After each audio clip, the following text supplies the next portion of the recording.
Greetings, everyone. I'm Pam Cipriano, President of the International Council of Nurses. Good morning, good afternoon, good evening. Thank you so much for joining us for this webinar on Our Nurses, Our Future, the Economic Power of Care. We know as we approach International Nurses Day, May 12th, that this is a time for celebration, and I'm glad to see all of the greetings that you're putting in the chat to your fellow nurses around the world.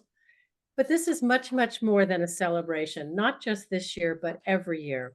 But what's so important this year is that we have really chosen to focus on our future and recognizing that we face many challenges. But what is important now is to make sure that we reinforce to the world that nurses no longer want to be hidden. We are an important solution to the challenges that healthcare faces.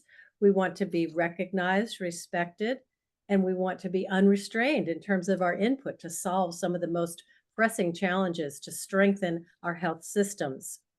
So what's unique about our International Nurses Day report this year, which I hope you have already begun to access on our website, is we have partnered with some of the world's best experts in terms of looking at the economic contributions of nurses everywhere.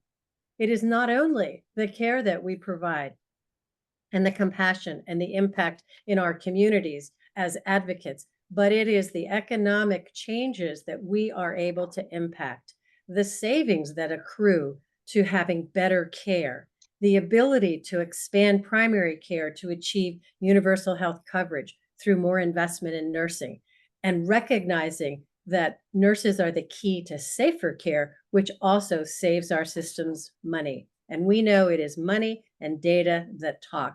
So what you're going to hear today is a number of our experts who have joined us in raising the voice and the focus on why it is critical to invest in nursing now and into the future. Our healthcare systems desperately need a stronger and larger nursing workforce to deliver on health for all.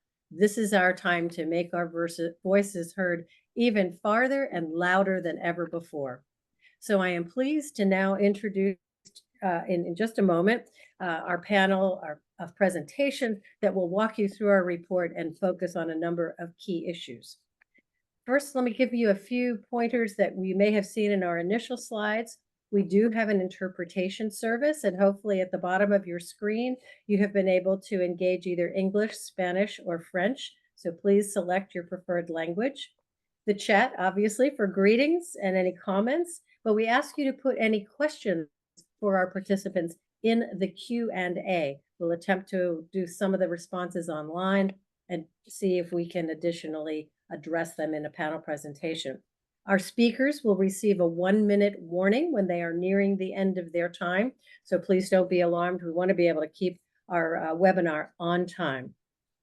So now I am very pleased to give the floor to Howard Catton, the Chief Executive Officer of the International Council of Nurses, who will address the economic power of care, unlocking the economic and social potential of healthcare. Howard, over to you. Thank you very much, Madam President.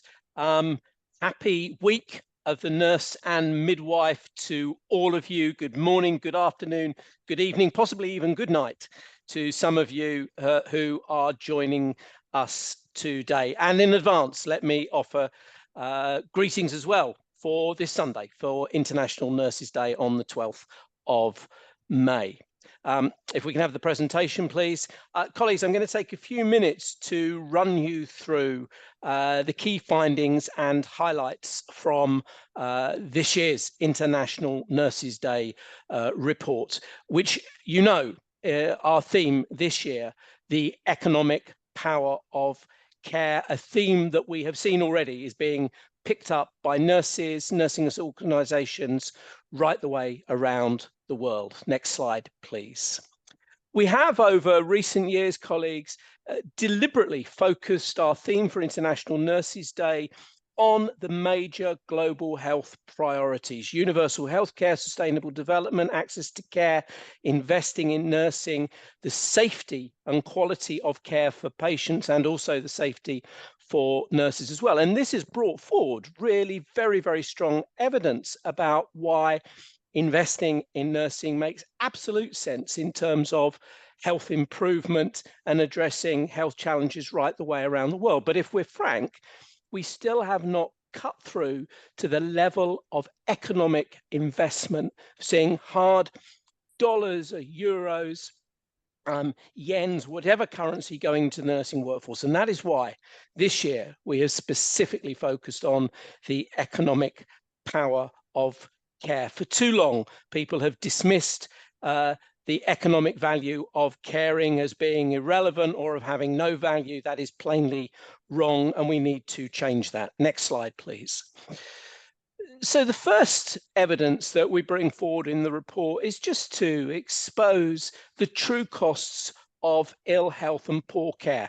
And I would say the references that you will see through the report with some fabulous authors, but they've also drawn on organizations like the World Bank, WHO, the World Economic Forum, preeminent universities and academics as well, in terms of the evidence that you will see in the report. The cost of treating harm caused during care is estimated to be about 13% of total health spending in individual countries. Translate that through to what the cost is of poor health in terms of global productivity. It's estimated that it could be as much as 15% of global GDP. And interestingly, that actually comes from preeminent management global consultants, McKinsey's. We know from our own lifetimes, just a few months ago, the costs of the pandemic estimated to have cost the world 2.7 trillion in US dollars. Estimates of the GDP impact of the pandemic range from about 3 to 7%, so are dwarfed by the 15% figure of the global impact on GDP. We know that there are very significant costs in nurse turnover, between 15 and 36%. Of course, there's always going to be turnover. And that, again, as an estimate, it varies around the world, can be as much as, translate to as much as 36,000 US dollars per nurse. Effective universal health coverage, increasing access to healthcare for everyone, 60 million lives, colleagues, that we could save. Next slide, please. So if those are some of the huge numbers and costs of ill health, what about the benefits, the economic benefits of investing in care? If you're healthy, you can work, and increasing healthy working population is clearly going to drive economic productivity. And if you become unwell, getting well again as quickly as possible is clearly very significant and has costs and benefits associated to it. And more generally, people who are well engage in all sorts of societal activities, not just work, but involuntary and other activities that hold and bind societies together. Investing in care, it is estimated, could boost global gross domestic product by 12 trillion, or up to 8%. We know that policymakers may see those big numbers, but say, yeah, but we want to know in the more short to medium term, if we put a dollar of our public money, our tax money in, what level of return will we see on that? And it's estimated that for every dollar in, the return on investment is at least 2, so double, up to 4, and up to $4. That figure grows for low middle income countries, and we can add on average 3.7 years to average life expectancy. And here's the even greater impact that the evidence shows to us in terms of investing in nursing and health in low middle income countries, estimated to be 1.4 to 1.6 trillion dollars. Next slide, please. And then turning specifically to nursing, why we need to invest in nurses right the way around the world. We're only delivering essential healthcare to about half the people of the world. If we set a target, an achievable but ambitious target of 80 out of 100 for universal health coverage. This is the index used by WHO. That would require a nursing workforce of in the region of 70 nurses per 10,000 of population. Currently, we believe that about 3/4 of countries of the world fall below that 70 threshold.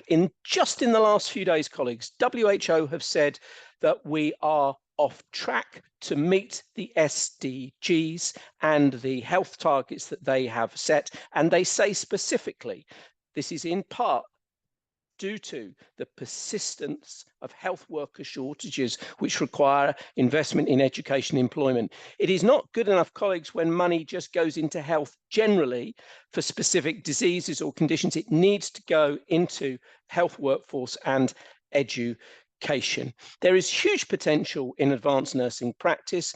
The numbers of nurses who say that they are not working to their full potential. If we unleash the power of advanced practice, it will drive even more effective models of care.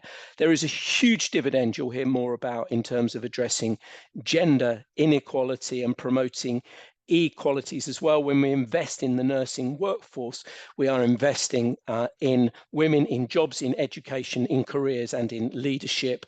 We know that this investment in nursing will also help to alleviate poverty and contributes to those factors that are important for social cohesion, peace, and prosperity. So, colleagues, the evidence in this report overwhelmingly shows that investing in nursing is not a brake on the economy, it's an accelerator for global growth. Next slide, please.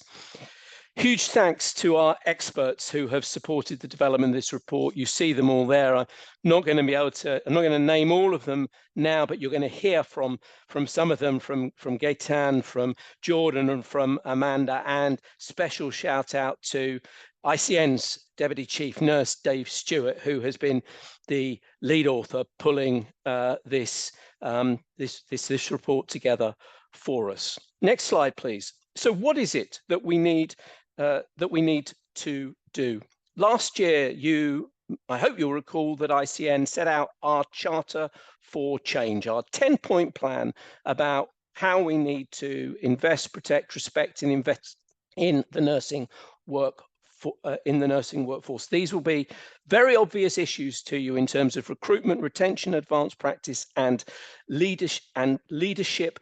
But there is no excuse for policy or political leaders to say they don't know what to do. We have said very clearly, here's the to-do list in our Charter for Change, supported by the Global Strategy for Nursing and Midwifery. And if we don't do this, our warning is that our profession becomes unattractive to new entrants, and people who are in the profession, we're at risk of them leaving earlier than they otherwise would have done. Next slide, please.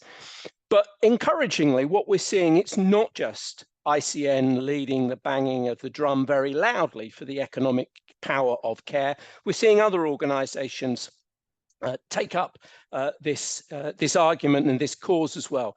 The World Economic Forum releasing a report very soon on the future of the care economy.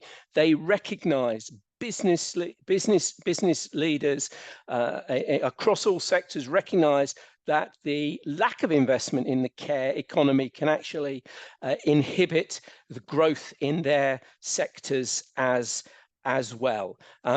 We're seeing this from the World Economic Forum. We're seeing from the World Bank just recently as well, very, very clear about how health is a huge contributor to global economic growth as well. Next slide, please. So the agenda ahead for us, colleagues, in terms of making the arguments and setting out why our profession is an engine room for economic growth.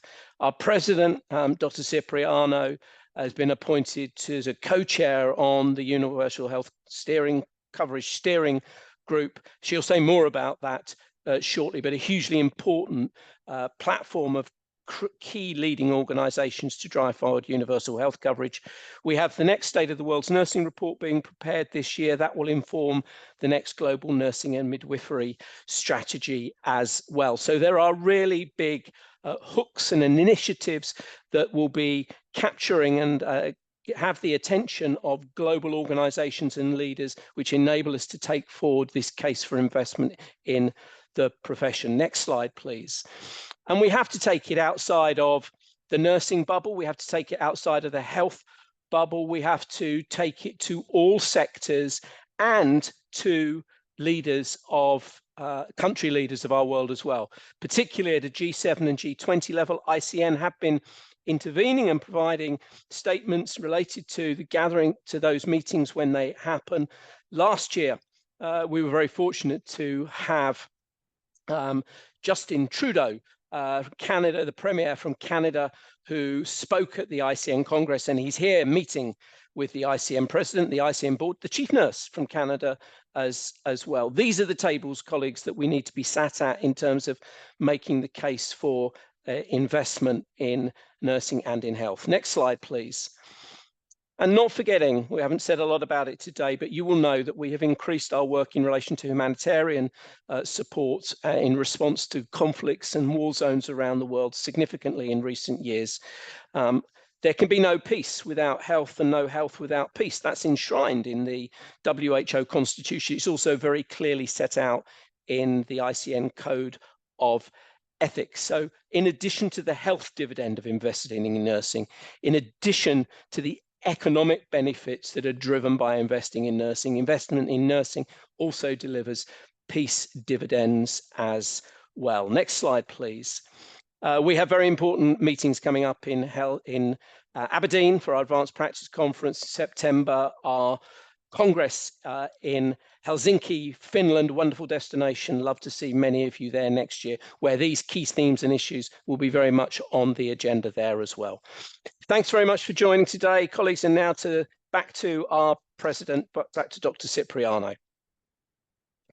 Thank you so much, Howard, for presenting the overview of the results of this report. This is really an incredible effort that I want everyone to read every word of the report so that you will be advocates and spokespersons to bring the message about how investment in nursing is the key to safer and more effective care, that it is, again, focused on how we can demonstrate the improvement in the gross domestic product of our countries by investing in nursing and better health. We know that we can save lives. We know that we can add years to life, as well as recognizing that economic prosperity goes far beyond just the health sector. It has everything to do with health security and the economic engines for our countries. So we will continue to learn more about the report from our next presenter. I'm really pleased to introduce Dr. Jordan Shannon. She is the co-founder of Unexia, Financing Global Health Public Goods for Health, as well as CEO of United Health Futures. She holds the esteemed position of Honorary Associate Professor at the University College of London Institute for Global Health, where she contributes invaluable insights and expertise to advance the field of global health. And she's going to talk with us about the transformative power in nursing in shaping a healthier, more equitable, and sustainable world. Hi, thank you so much, Pamela, and thank you, Howard, Dave, Augustina, and others involved in the launch of this phenomenal report for International Nurses Day, and wishing everyone a really happy International Nurses Day for the 12th as well. So I started my career as a wee medical doctor in a bush hospital in the outback of Australia, and it was there that I had a number of foundational experiences about the power of nursing care. We were in this tiny bush hospital, hours away by road for another to other healthcare facilities, as well as hours by flight to a tertiary hospital. And I was there. I was dependent and relying on a number of senior nurses, and their care that they embodied really taught me a lot about the power of care and healthcare more generally. They were practical. They were doing what they could in the bounds of their profession in a small bush setting, which was highly complex and a long way away from everything.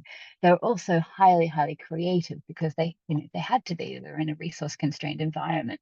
They also extended their care beyond the walls of the hospital. So they worked in the bush. They were sitting down with a predominantly Indigenous population in a changing and challenging environment and climate in the outback.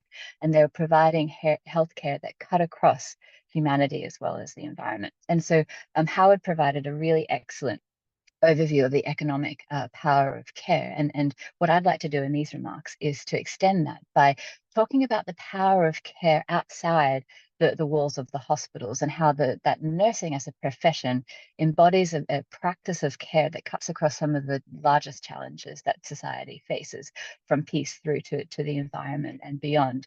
And to talk about the value of care embodied by nursing and midwifery in ways that go beyond its financial value, towards a way that we're looking at nurses as being key to creating value for the future, frankly, that we all need to collectively build, and urgently so. So COVID, going back to COVID, it unveiled this recognition that we're in an era of polycrises, really. Cette prise de conscience, une crise qui a été... Profession. Y como es una profesión predominantemente was a shock absorber for much of this. What our contribution to the report did, though, was to look at flipping that narrative, to show how actually the critical factors, the key factors that nursing profession brings to society, can actually provide a key to enhancing and unlocking and transforming society to one that we can collectively flourish, both from a planetary health perspective as well as a societal perspective. So looking at some of the levels of care that nursing profession provides and cuts across. So firstly, care for health. Howard recognized this in his remarks, that really the health system as we know it would collapse without the important functions that nurses provide. And as such, we are, the nurses are an engine of healthcare provision. There is evidence that there is an association at a national level between the density of nursing and midwifery professionals with key health outcomes, including maternal mortality, under 5 mortality, life expectancy, and even COVID deaths. And through the value that nursing provides in healthcare delivery, that unlocks an enormous value to society at large. But then there are other levels of care to draw people's attention to: care for self, for oneself, care for collective, for the society, and care for our planet, that I want to discuss briefly. So care for self, I think often this is something that's overlooked as a profession that is often focused on providing care for others, thinking about the care for oneself and the importance the important role that plays. So how do we care essentially for our caregivers? This includes decent working conditions and opportunities for education, leisure time, and restoring one's own health. And this is really critical in light of some recent reviews that suggest up to a 30% prevalence of burnout in the nursing profession. Another level of care as a practice that is really critical to draw attention to in relation to the value of nursing profession is care for society. And nursing practice cuts across some of the most critical challenges to society, including equality, social equity, and peace. So I'll speak a little bit more to this later, but from a gender equality perspective, nursing profession, the contributions of the nursing profession to healthcare work and beyond are critical. So not only are there challenges in relation to gender equality within nursing and other healthcare work professions, but that the contributions of nurses as a predominantly female profession to gender equality at large are key. So as a majority female profession, nursing provides one really important form of decent employment across all different countries' income levels and resourcing. Also, the income from this type of work, there's evidence to suggest that this is more likely to be reinvested in societies, families, and communities, particularly by women. Up to 90% of some individual female caregivers professions' income will be more reinvested in their family. So there's intergenerational ripple effects of investing in nurses now. The other really critical societal contribution that Howard flagged was nurses' contributions to peace. And so in these ongoing, really challenging times where there are a number of conflicts cutting through our societies, from the Democratic Republic of Congo through to Gaza right now, healthcare workers are on the front lines, and this is a life and death matter. interestingly, nursing as a profession, as we know it, was founded on the front lines of conflict and has the potential to provide unconditional care, which cuts through conflict and paves the way for peace. And ultimately, the level of care for the planet is really critical here too. So there will be no health on a dying planet, and we need to really recognize that and cohere as a health work profession. The ICN Code of Ethics recognizes the critical role of nurses in maintaining and advocating for planetary health. And the key ways in which nurses can do that include through advocacy, through education, and through research in relation to climate change, environmental conservation, and planetary health. But it is this moral code of ethics that that nursing and midwifery practice is founded on that has often been systematically undervalued or exploited or otherwise undermined or threatened with underinvestment in public and social infrastructure, increasing privatization, and the disintegration of working conditions worldwide. So coming back to the theme of this year's report, the economic power of care and the power of care more generally, I want to draw everyone's attention to power in numbers as one of the largest healthcare work profession, as well as one of the largest professions on the planet. There is power in numbers, and we have to recognize that as a critical factor in nurses so that we can make the proper case for their value. So one of the reports that United Health Futures recently contributed to alongside Michelle McIsaac and others from the World Health Organization is the Fair Share report, and that looked at the systematic devaluing of health and care work through a gender lens and the ways in which that we could address this. So in this report, we looked at 6 gaps: the care gap, the participation gap, the pay gap, quality of work gap, the data gap, and the investment gap. And we came up with 31 different policy levers across 6 action areas that can help support the re-evaluation of healthcare working. And this is particularly critical for a profession like nurses, which is a female-dominant workforce. So care gaps, looking at recognition, rewarding, and redistributing care work.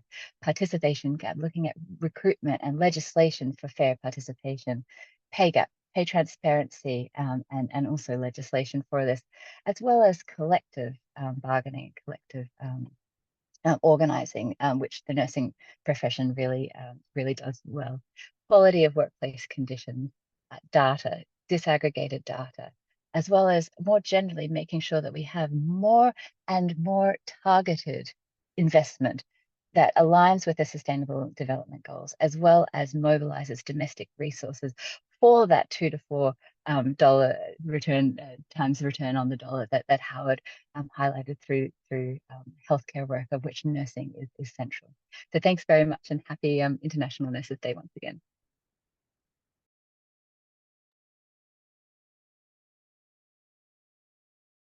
Thank you so much, Jordan. We appreciate you emphasizing some of the lesser known areas of underinvestment in nursing and recognizing that there are other aspects such as care for self, so that we're caring for our caregivers, and then also the tremendous impact that nurses have in caring for society, particularly as you mentioned, the reinvestment.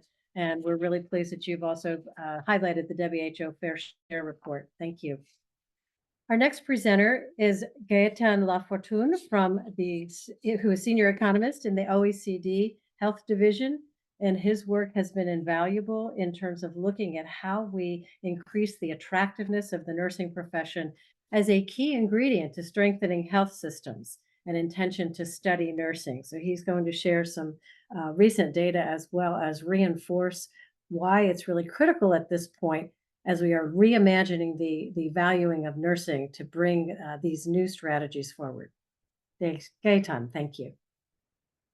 Hello, good afternoon, or good morning, or good evening to everyone. I'll try to share my screen. I have a short PowerPoint presentation. Yeah, I could not agree more with you, Pamela, when you started this webinar by saying, and I quote you, that it's money and data that talk.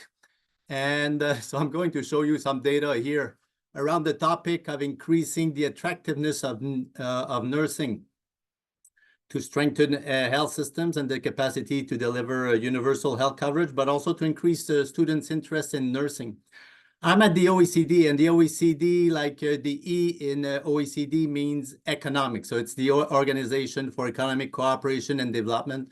So obviously we are interested in economic analysis, in financial incentives. So I'll talk about the financial attractiveness of nursing, but we are also mindful that there are other important aspects to work than the financial aspect only.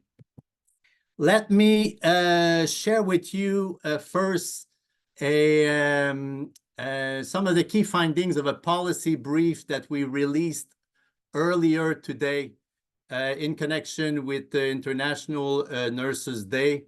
It's about students' interest in pursuing careers in nursing. And the data here that is shown, and sorry, this slide is quite loaded because I've opted to show all the countries for which we're getting data from the OECD PISA survey. PISA stands for the Program for International Students Assessment, and it's a survey that is administered every 3 or 4 years to students aged 15-year-old. It's mainly designed to collect information on how they do in terms of reading, mathematics, and science, but there's also a question that asks about their career aspirations. So we're able to track over time, like the percentage of 15-year-olds who say that they are interested in becoming nurses, doctors, or work in other occupations. So this graph here is showing like the results from the last 2 waves of the PISA survey. And what it shows for OECD, like the top graph is for OECD countries, the second one, non-OECD countries. OECD countries, for those who don't know the geography of the OECD, it covers like a large number of countries in Europe, but also some countries in North and Latin America and some countries in Asia. And so the main finding from our analysis of the new PISA data from 2022 is that the interest in pursuing a career in nursing has decreased in half of the OECD countries. This is true in countries like, if you can read this very loaded graph, this is true in countries like the United States, Norway, my home country, Canada, other countries down the ranking, Denmark, Switzerland, and so on. So it has decreased in half of the OECD countries, has remained stable in about a third, and has only increased in about 5 or 6 countries, with the most noticeable example being Japan.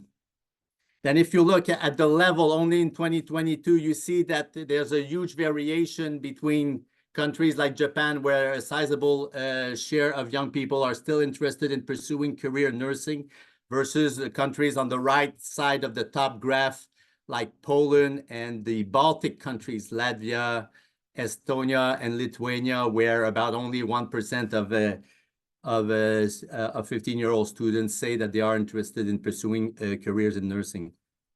I'll spend a bit less time on non-OECD countries. Like, there's about an equivalent number of non-OECD countries that are participating in this PISA survey. The highest percentage, and it has been growing, of 15-year-old students who want to become nurses is in the Philippines. And the lowest percentage is, again, in Central and Eastern European countries like Bulgaria. Now, what makes up for a good job, for an attractive job? And here, like, I've put down like the jobs quality framework that the OECD developed about 10 years ago, which is a pretty simple framework. What this shows is that there are 3 main dimensions to jobs quality. The first one is earnings, and this is pretty straightforward to understand. Like, part of the benefit that people are getting from a job is the paycheck that they get at the end of the month. The second one is labor market security, or job security, which is based on the idea that people like to have more security, that they will get a job next month, than less security. And then the third part is a part which is called the quality of the work environment, which is by far the most complex dimension of these three dimensions. And this relates to the non-financial aspects of working. So this relates to the nature and content of the work, the intrinsic interest of the job itself, the workload, the flexibility or the lack of flexibility in terms of working time arrangements, the possibility to progress in the job, to have a continuous professional development, and also the relationship with colleagues and managers and so on. So it's the most complex part of this framework. In the rest of my presentation, I'm going to focus mainly on the first dimension, the earnings, not because this is the most important, but this is the one on which we have readily available data here at the OECD, which I can show to you very briefly. This graph shows the remuneration. It's taken from our flagship publication, Health at a Glance, the latest edition from November 2023. It shows the remuneration of nurses in comparison with the average wage of all workers in each economy. So if you look at the OECD average, 1.2 means that nurses are making 20% more than the average worker in each of the OECD countries. So this is an indicator of the interest in working in nursing versus working in other occupations in each country. Now the country ranking looks a bit weird because there are some countries like in Central and South America which are on top, where nurses are making more than the average wage of all workers, while at the bottom of the ranking we have a country like Switzerland where nurses are making less than the average wage. This just illustrates again the relative earning of nurses versus other workers. If you were to compare, obviously, the income of nurses in Mexico versus the income of nurses in Switzerland, it would be much lower, obviously, in Mexico than in Switzerland, even if you adjust for the cost of living. Now, it's also important to look at the wage growth of nurses, and this is only focusing on the income, the earnings of nurses. This is splitting, and it only looks at the OECD countries, just like the previous graph, and it's splitting the last 11 years in two periods: the pre-pandemic period from 2010 to 2019. And then the post-pandemic period from 2019 and 2021. And it's showing the growth rate. It's an average annual growth rate. So it's per year, and it's adjusted for inflation. So this is what real terms mean. And so what it is showing is that in some countries, nurses, there have been pretty significant pay rises for nurses over the past 10 or 11 years, in particular in some Central and Eastern European countries where historically nurses were making earning very low salaries. I'm thinking about Hungary, Poland, and Slovakia, Czechia, and so on. And then there have been some countries more on the right-hand side where there have been little gains in the earnings of nurses, and even losses in recent years in the real wage growth, adjusted for inflation for nurses. You can see a few examples here. If you look at the light blue bar in countries like Mexico, Spain, Italy, New Zealand, and Australia, there have been a reduction in the real wages of nurses in recent years. So the key messages from this brief presentation, I've drawn four. First, that greater investment in nurses, both in terms of numbers and in terms of salaries, are key to respond to growing healthcare needs arising from population aging and ensure universal health coverage. and also to improve the resilience of health systems to any future shocks.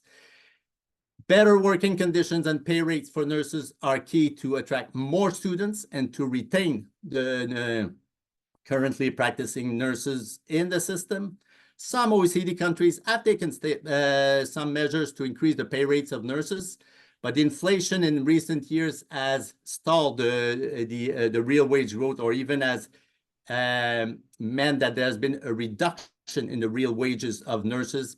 But it's not only for nurses that this applies. Other categories of workers, like, and you may fall into these categories, have also suffered a sort of a wage loss because the nominal wages have not gone up in tandem with inflation.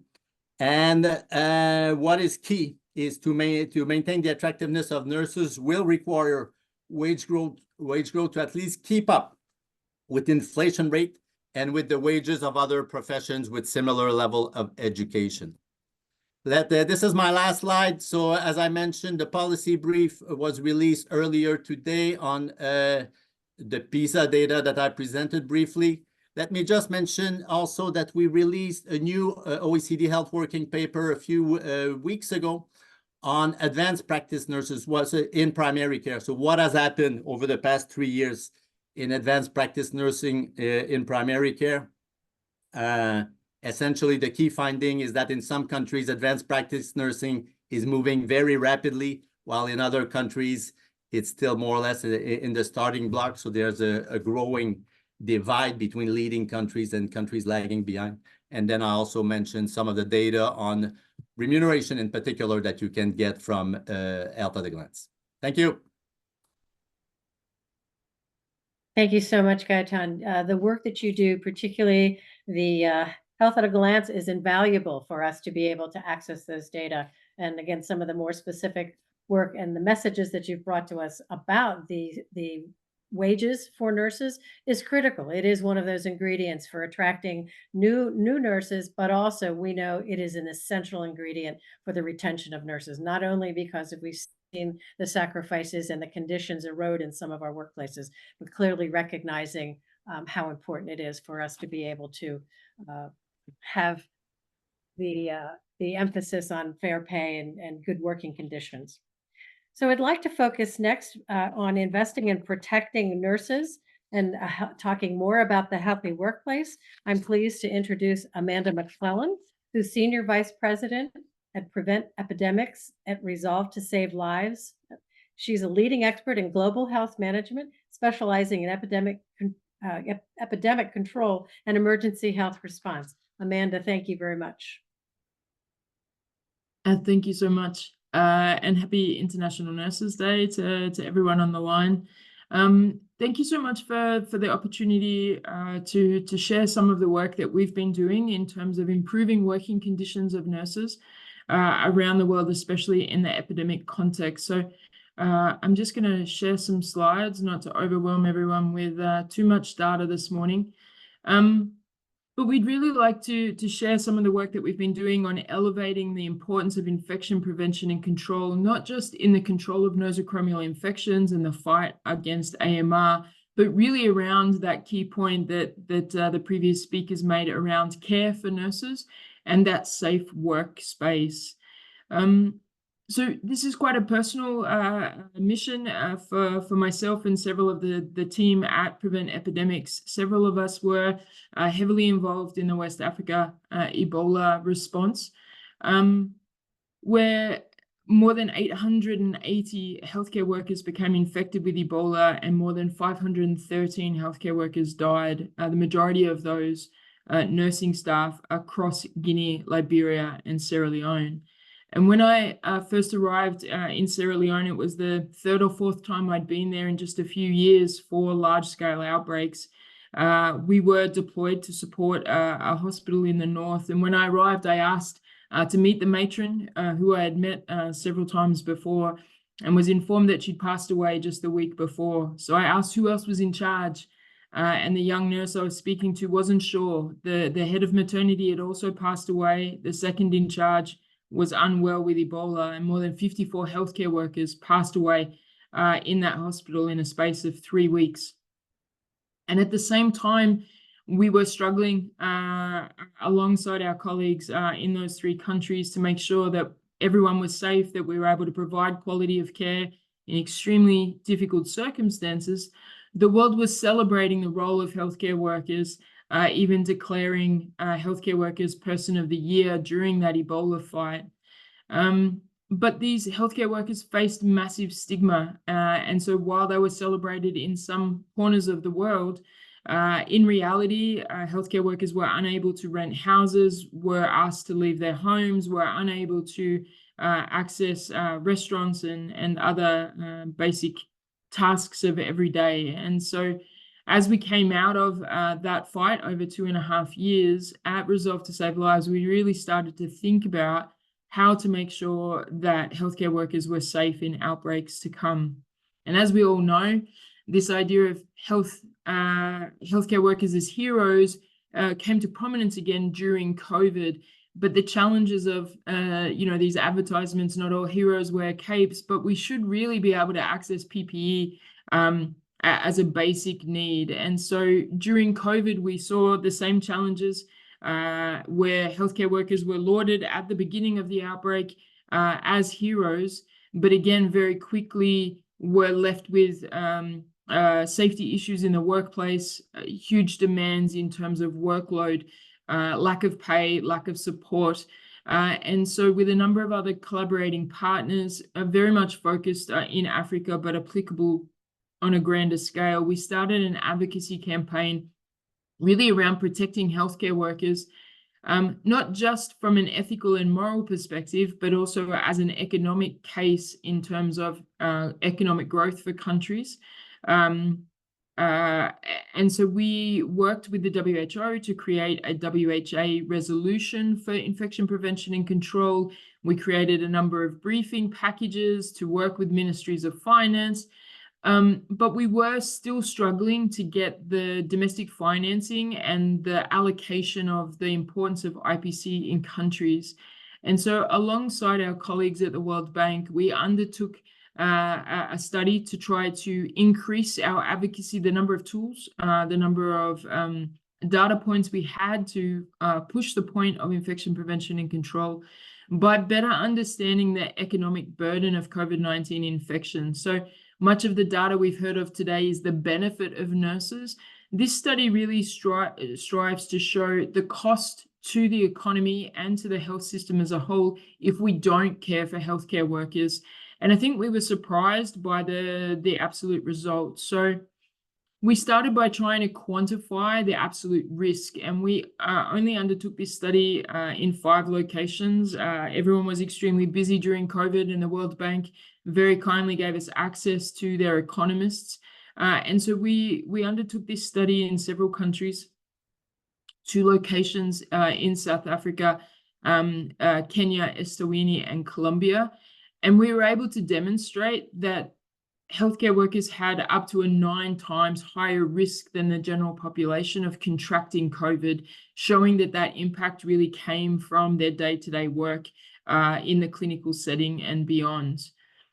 And then we started to think and map through what that absolute cost was. So we wanted to go beyond the direct costs for individuals, like the medical costs, the cost of seeking care, and the cost of not being able to come to work, but really to think about when you take a healthcare worker or a nurse out of that system, what are the indirect costs, those secondary costs to the overall health system, and how does that ripple across and cause impacts beyond the individual? So within the study, we created 3 pathways to track that economic cost. That first one, obviously, the most essential to the individual, which is when a nurse becomes unwell, they experience their own medical costs, the costs of seeking care, as well as the indirect costs of productivity loss. And that's what we tracked as pathway 1. Pathway 2 was really the secondary impacts for the individual's families and their close-knit network. And this was significant, excuse me, in terms of the number of secondary infections that healthcare workers, in particular nurses, were experiencing by transmitting COVID to their family members and social circles. So what were the medical costs of that and the costs of seeking healthcare, as well as the ripple effects of productivity loss for that group? And then pathway 3 was a much larger ripple across the health workforce. So the healthcare workforce disruption, including absenteeism and reduced productivity, disrupted essential health services, higher non-COVID mortality, especially in under 5 and pregnant women, and the knock-on effect of productivity loss.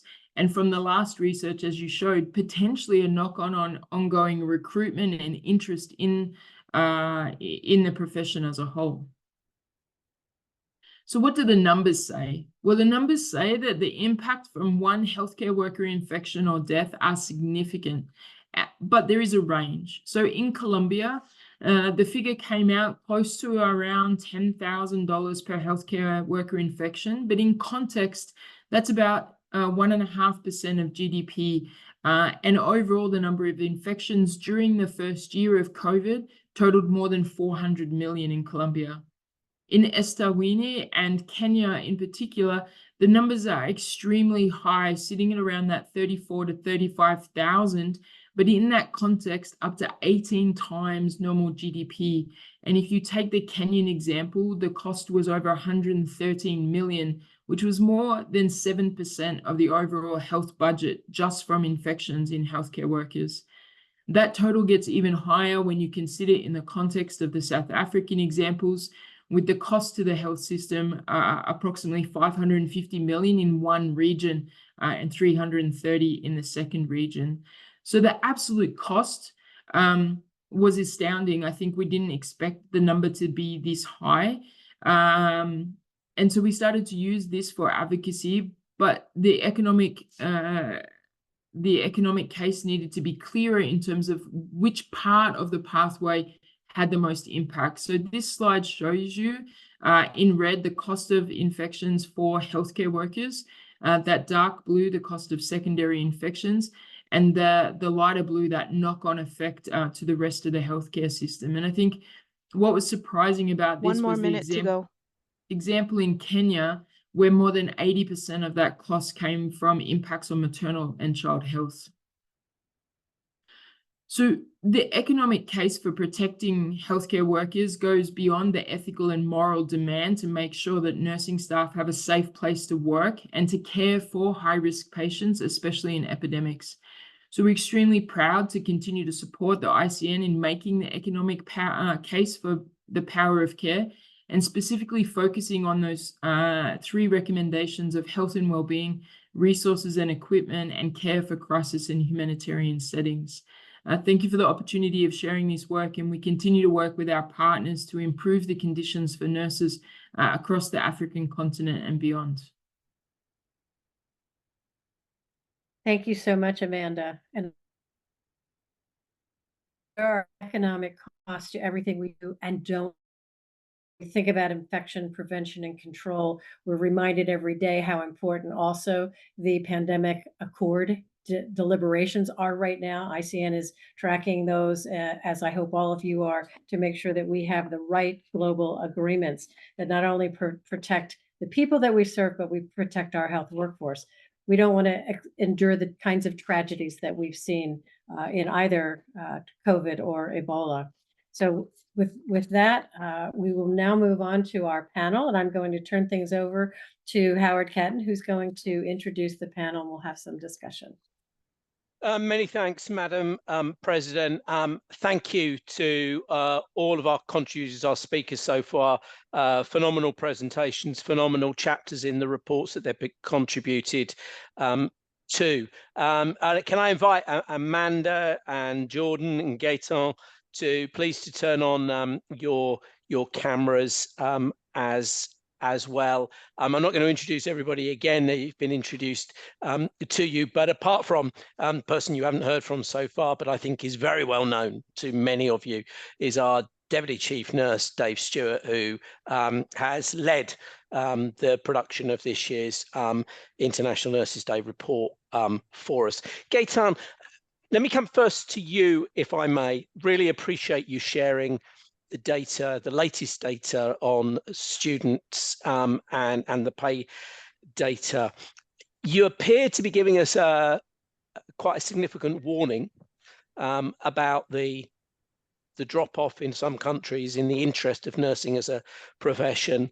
And even though I think your 1.2 figure of pay above the average, my understanding is that's from hospitals, because we obviously hear a lot of, how poorly paid nurses are who work in community settings or social care settings as well. So I suspect that may be an optimistic figure, possibly. You might have a view on that. But if I put both of those together, they seem to be a really quite strong warning. You clearly identified pay as being a factor to incentivize people. Do you say a little bit more about, is it just pay? Is it overwhelmingly pay and other things? What are, from the evidence that you see, to address the retention and the recruitment into the profession, the big pieces we should be focusing on? Okay, yeah, you are right. In terms of the pay rate that I showed, it was focusing in most countries on hospital nurses. So to the extent that nurses working outside hospitals earn less, then it would be less than the 20% or 1.2 numbers that I mentioned. I focus on earnings, but obviously, like earnings is only part of the what makes up for a good job. Like I presented very briefly the OECD jobs quality framework. Obviously, like we are an economic organization, as I said, so that like we tend to focus on financial incentives, and we tend to think that financial incentives does influence the behavior of people and their interest in choosing various jobs. But we don't underestimate either, like the other aspects. The third aspect, the second aspect was job security. I think for health workers, this is a non-issue because most health workers and nurses in particular know that they will have either like the current nurses or the future nurses know that they will not have too much difficulty finding job, at least in OECD countries. Here I'm focusing my comments on OECD countries. And even now, like they're willing to trade off less job security in exchange for higher pay and more control on their working time arrangements. I'm making reference here to the movement in many OECD countries towards nurses choosing purposely to be temporary staff. But let me focus on the third point, which is your question, which is it only money or is it other things? But it's also other things. Like it's obviously other things. It has to do with the quality of the work environment in hospital and for those nurses who are working outside hospital, as well. The quality of the work environment, as I mentioned, is a very complex thing. But part of it has to do with the workload and the support to make it manageable to have a high workload. It has to do with the opportunities to progress during your career, to move from being whatever, like a general nurse to becoming a more specialist nurse or to becoming a more advanced practice nurse. And it has to do, yeah, with the relationship with colleagues, with doctors, with managers, and so on. And I participated very recently in a conference on a project here in Europe, which is coming to an end. It's the Magnet for Europe project. And I don't know if any other, like I suspect that some other people around in this webinar were possibly involved in one way or the other in this project. And the idea is to try to transfer the Magnet hospital approach that was initially developed in the US to hospitals. Like the main focus initially is on hospitals, but it's not about money. Like this project is not about money. Like the Magnet recognition is a recognition that there are good management processes, but it's very hard to like assess like the quality of the management processes and to what extent like nurses are included in management processes or excluded. It's very difficult. So yes, obviously there's a financial aspect to the attractiveness and retention of nurses, but there's also a non-financial aspect. Gaetan, thank you so much. We're aware of Magnet, and the fact that you pulled out staffing levels mirrors exactly the feedback we've been having from associations right the way around the world about how critical safe staffing levels are, of course, for patients, but also for nurses' safety. And I think you've got a separate briefing, which we'll direct people to, which actually shows perceptions, nurses' perceptions of safety across OECD and the work pace. And worryingly, I think it was about only 50% or 55% or something of that figure. We'll direct people to that work, Gaetan, because it's hugely important, again, from the OECD. If I come now to our president, to Dr. Cipriano, who we said in the beginning has just taken on this very significant role as a co-chair for the UHC initiative. And Madam President, we hear a lot of the global leaders talk about how primary health care is key to delivering universal health care. Do you then see that they recognize that actually PHC is overwhelmingly about nurses, and that workforce is key to ensuring that PHC is able to deliver on primary healthcare, is able to deliver on the ambitions of universal health coverage?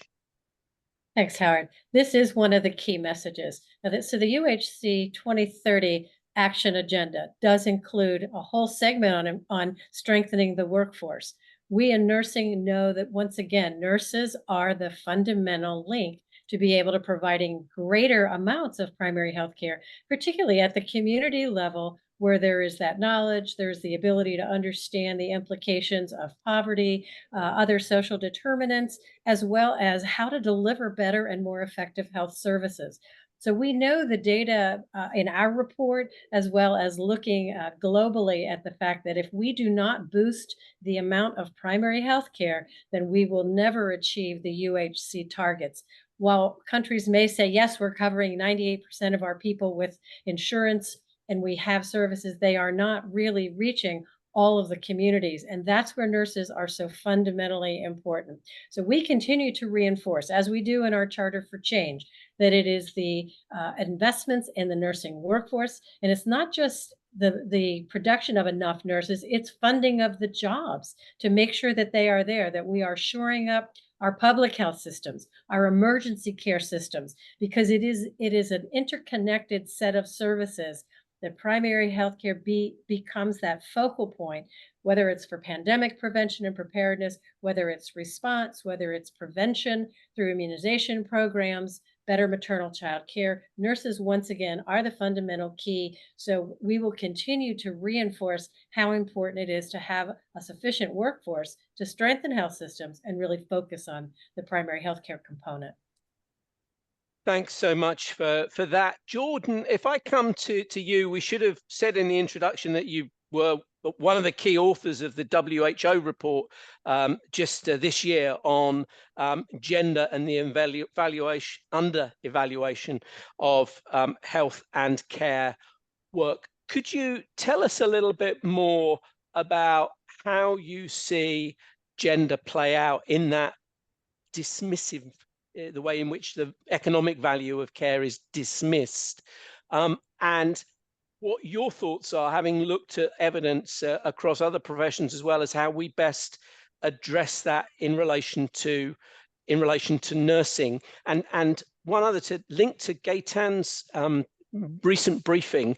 Gaetan, I think I also saw in your briefing you highlighted yet again that we're doing abysmally on attracting men into nursing. We've flatlined at 10% forever and ever. And we really, we're not making progress. And is that an area that we should be looking at as well? Jordan. Thank you so much, Howard. Yes, so gender is a really critical lens through which we can actually understand the valuation of certain professions like nursing and indeed the health workforce overall. And what gender does is that it basically shapes the way that we attribute value to something or not, or some form of work or not. And as a caregiving profession, traditionally caregiving work as a sort of social reproduction that has happened outside of sort of economically productive work in the household or in the community, often done by women and often unpaid. It's been systematically devalued, undervalued, and overlooked. And nursing embodies care, as we've seen. The economic power of care, the case for the economic power of care is there, yet it's been hiding in plain sight because of the way that we systematically devalue the caregiving work that happens in the households, in the communities, and in our health systems. And so we've, in this WHO Fair Share report, we were able to trace how that systematic devaluation is more, and gender, through a gender lens, is more than simply that there are more women than men in certain professions, or more men than women. It's actually a fundamental issue for the way that we value and invest in healthcare work, and nursing profession being the one of the major professions that we looked at in the report. So the way that we value care work that happens, unpaid or undervalued, is a critical issue that we looked at. The way that there are participation gaps, and I'll come back to the issue that you asked about before in terms of males' participation in the health workforce and in nursing particularly, pay gaps.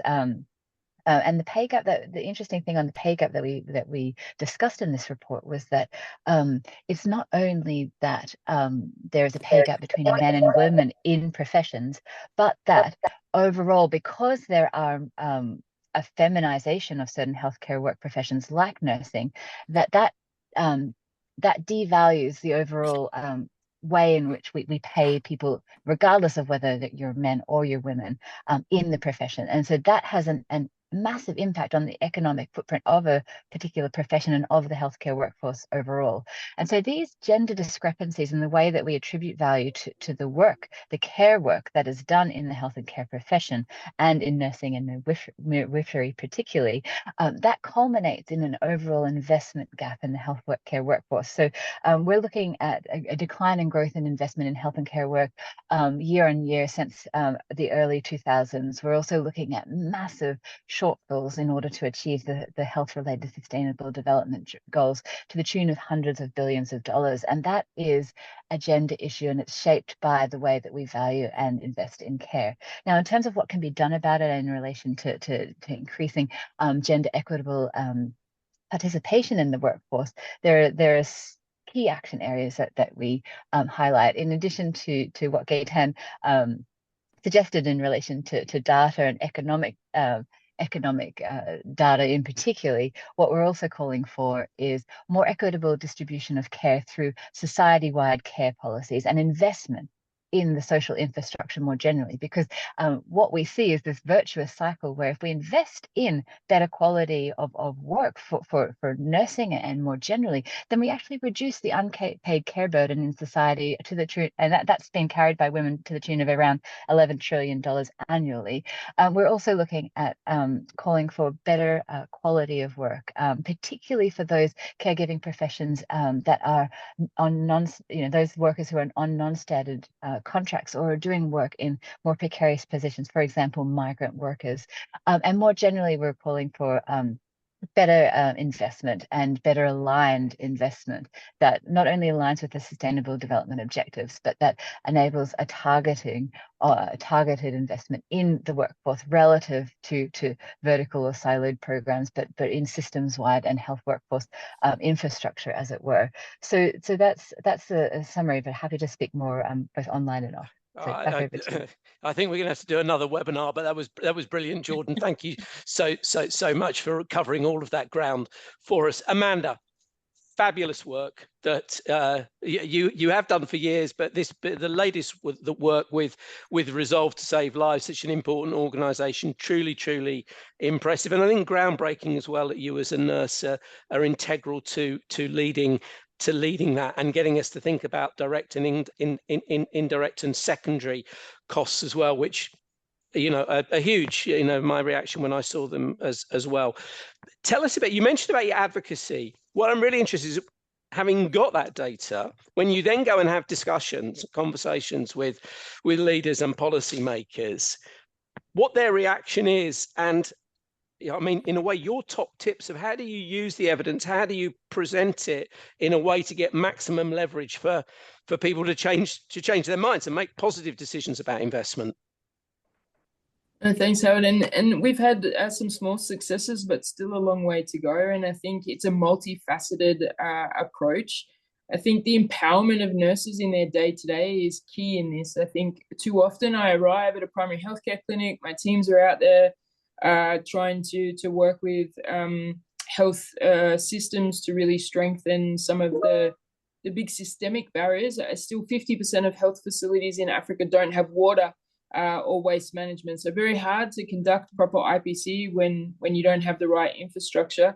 But too often we see nurses and we ask, why haven't you got gloves? Where are your masks?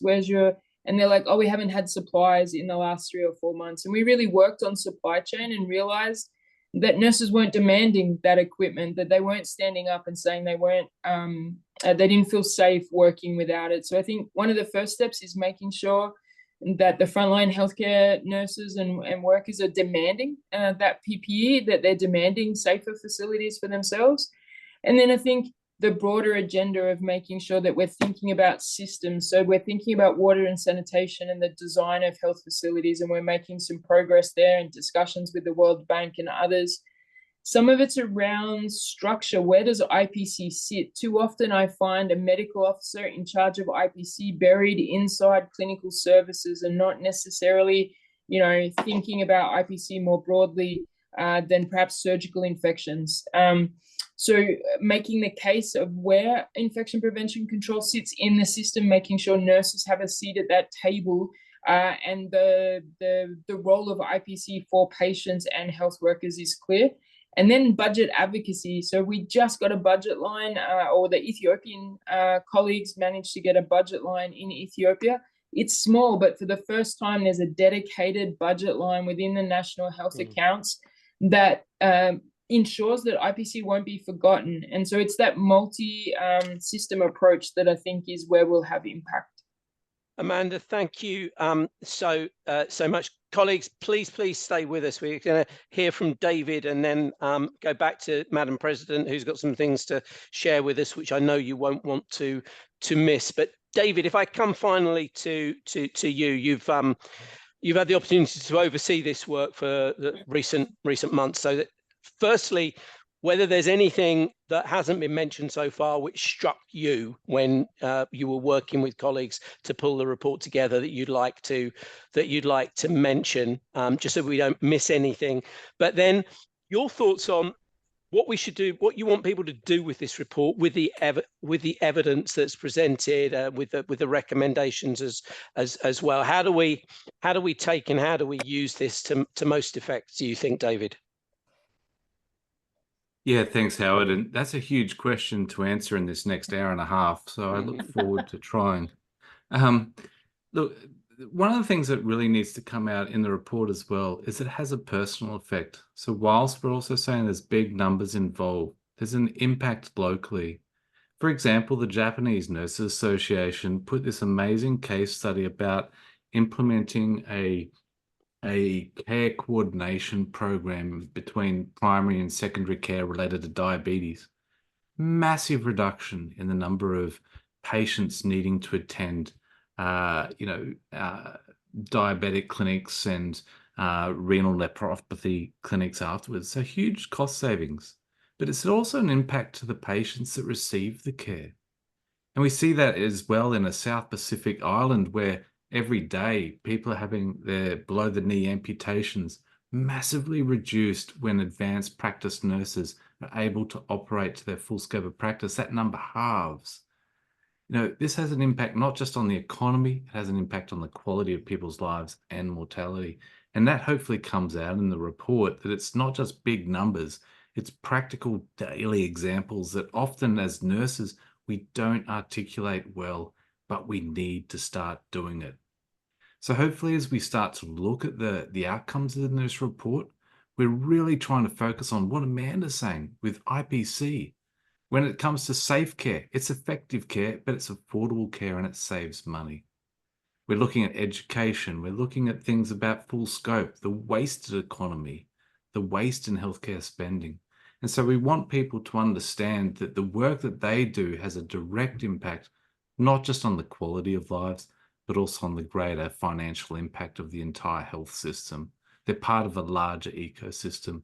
So I hope our colleagues are able to see that as they start to read some of this report. Thank you. Excellent reminder to all of us about why this really matters in terms of people's lives. Thank you, David. Thank you, Jordan. Thank you, Gaetan. Thank you, Amanda. And I'm going to hand back now to Dr. Cipriano. Thank you, Howard, and I add my thanks to the panelists. We could talk for hours and hear from these great experts. We want to now share with you some exciting news about the next BBC Storyworks Caring with Courage. And I would like to introduce Giles Dean, who's going to share with us some great news. You will hopefully recall that in 2022, we partnered with BBC Storyworks, who produced an amazing set of videos, Caring with Courage, an award-winning series. And so we are so pleased to have Giles with us. I'm going to turn it over to you for the great news. Amazing. Well, thank you so much for that introduction. And it's such a privilege to be here today and to listen in to some of the great topics that you've been discussing so far. And just to build on that, we are going to be launching the series development phase for the second series of Caring with Courage from Monday. So from Monday, some news will be going out in terms of that communication that will be looking for the stories that we can feature across the documentary series that we're going to be producing over the next 9 months. So very much today is the purpose to say hello, to show my face as the director, as the documentary series. And what we're going to be asking you for is to be submitting your stories. We want to hear from as many people as possible, because we're really looking for a strong set of geographic diversity, but also a strong set of diversity in the types of stories that we're going to be telling across this amazing series. And there's more news that will follow on this. But thank you very much for allowing me to say a few words on this. And I think we're going to show the Series 2 trailer now. Yes, please show the trailer. Nurses are very compassionate, they're smart, they're creative, they're great problem solvers. You should be empathetic, should understand the different living conditions of different people. You need to be patient. You need to be humble and ready to go an extra mile.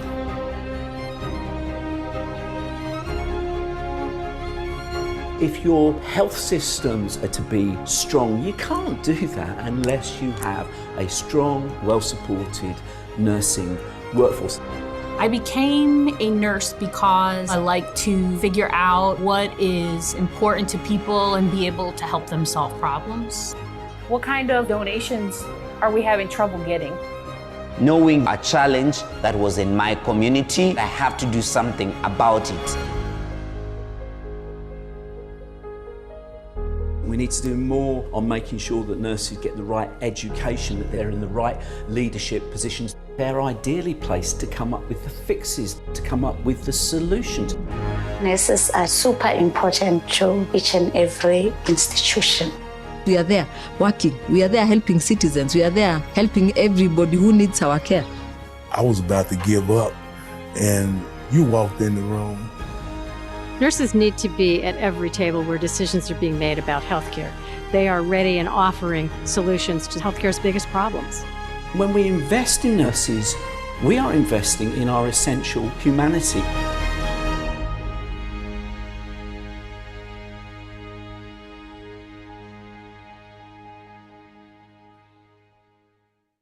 So we are so excited that you will have the opportunity to participate, as you heard from Giles, starting next week. We want to be able to create collect your stories.